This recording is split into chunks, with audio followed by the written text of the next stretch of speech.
പുട്ടുപൊടിയും കൊണ്ട് നമുക്കൊന്ന് ഒരു പൂരി ഉണ്ടാക്കാം. ഞാൻ ഒരു ഗ്ലാസ് പുട്ടുപൊടി എടുത്തിട്ടുണ്ട്. അതിലേക്ക് 1/2 ലിറ്റർ വെള്ളം ഒഴിക്കുന്നുണ്ട്.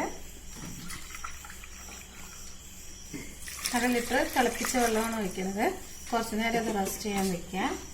ഞാൻ ഒരു തേങ്ങയുടെ പാതി എടുത്തിട്ടുണ്ട്. ഇതൊന്ന് അരച്ചെടുക്കാം. ഇതൊക്കെ ഞാൻ അരച്ച തേങ്ങ ചേർത്തിട്ടുണ്ട്.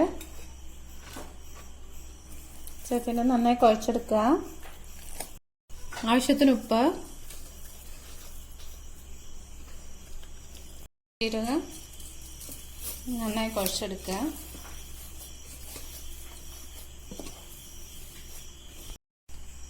അതിൽ കുറച്ച് എണ്ണയൊക്കെ നന്നായി തടവി കൊടുക്കുക. അതിനുശേഷം അത് വെച്ചിട്ട്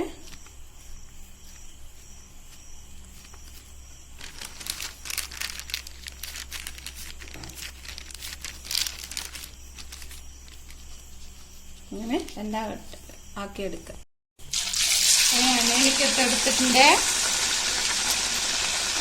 കുറച്ച് സമയം എടുക്കും വേവേ.